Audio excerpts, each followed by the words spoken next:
This year, the Peak Posse is going for their first 14,000 foot mountain. It's Mount Shasta in California.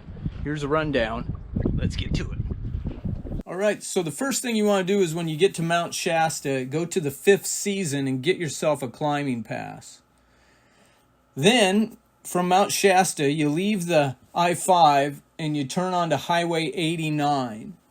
After a couple miles, you'll come to a small town called McLeod, California, and right past that, you'll take a left on Pilgrim Creek Road. So now you continue down Pilgrim Creek Road about 5 miles, and you will come to an unnamed road, and you turn left.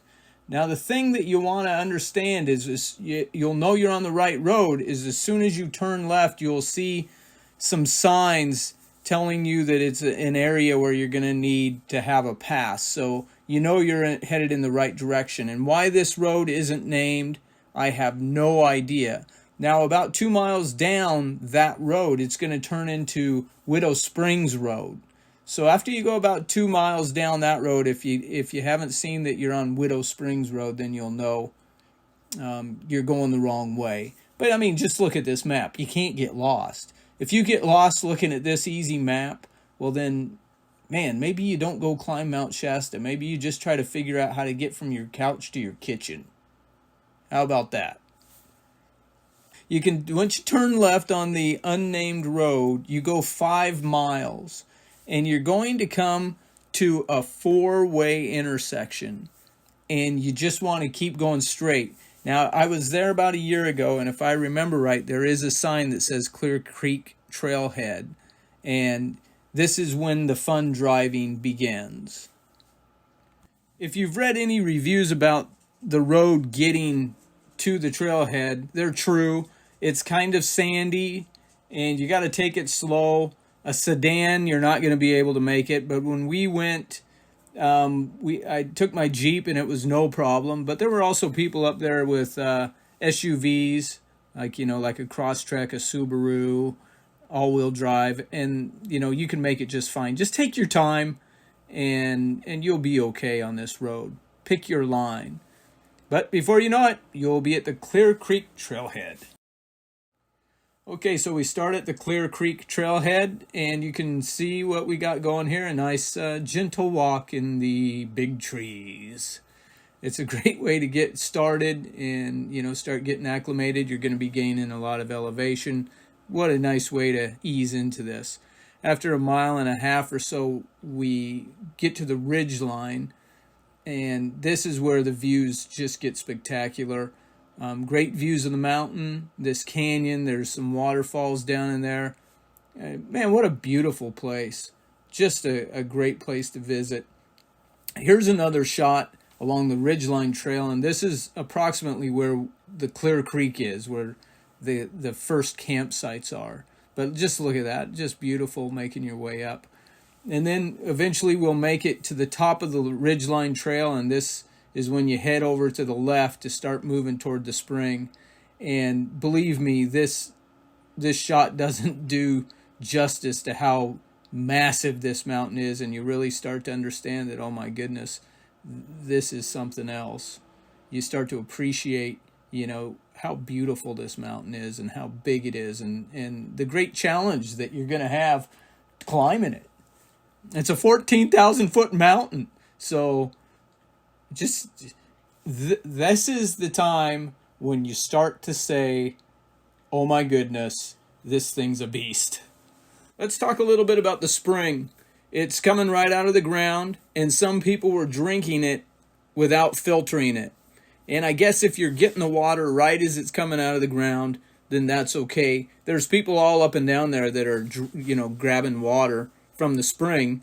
But the other thing is there were people that were soaking their feet in the only water on that side of the mountain. So I had my filter, and I was filtering the water, because I don't know if you've seen some people's feet, but they straight up look like a slab of meat with a couple of little smokies hanging off the ends of them.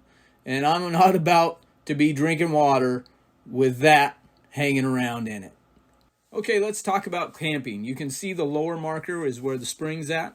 And the upper one is the highest campsite that I saw when I was there last year. And you could probably get 4 or 5 tents in this area. You really pack them in, but we could make do.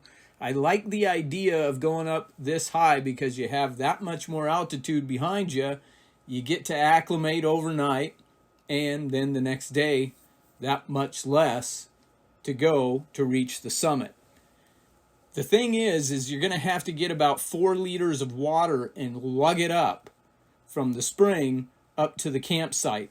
And this picture doesn't do it justice. It's a pretty good slog up to that campsite. It's going to be hard. And if you got your tent and your sleeping bag and your food and water, I mean, just look at this picture. It's a long ways up there. But it will pay off because you'll be able to acclimate and you'll have less to go the next day. Me and Aaron are going to go the day before. We're going to scout out. We're going to find what we think is the best campsite. And then I'm going to use my Zoldio to let you guys know where we're at. It could be we're at the springs or we're at the highest campsite. But I do plan on coming down and meeting you guys at the spring the day you arrive and showing you where the campsite's at specifically, just so we don't have any confusion. Okay, here's day 2. This is the shot from about where high camp is at, and give you a good idea of what we're looking at. It gets steeper, and it's just a very, very long way up. Good thing is we'll be going in the dark. We won't be seeing so much of this, and it won't be crushing our spirits. Right above the Watkins Glacier there, it turns into switchbacks, which those things are so nice because the altitude can become a factor, and the switchbacks help us to get to Mushroom Rock. This is just below Mushroom Rock, and it's just this crumbly. It's just a typical mountain, It's just the way it is. Here's the shot looking from Mushroom Rock down. Just spectacular. What a beautiful place to visit. Now, the area of most concern, and the reason that I went up and checked out Mount Shasta last year, was I had heard things about the mountain from Mushroom Rock up to the false summit.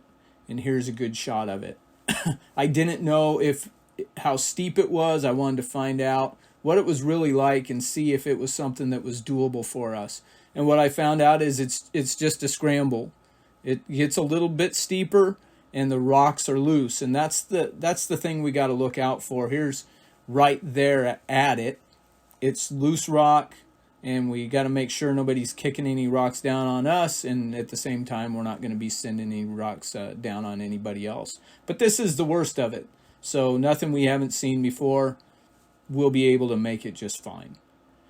From there, we'll reach the false summit, and it's much like Mount Adams. It flattens out for a bit, and then you have the final climb. When I popped up over there and I saw the real summit, man, I thought it was going to take forever, but it didn't take too long, about a half hour or so. And then I was able to make it to the top. So this is the big one for this year for the Trio Expeditions 2022 is Mount Shasta. It's our first 14,000 foot mountain, and I'm very confident that all of us can make it. I want to go up this thing like a group of old folks that went up when I went. They had left about midnight. I talked to them. They had left about midnight, 2 hours before me, 2.5 hours. And they were still like joking around and happy. And whereas I was really struggling. So we'll go up as a group and we'll go up slow and we'll make it to the top of this thing.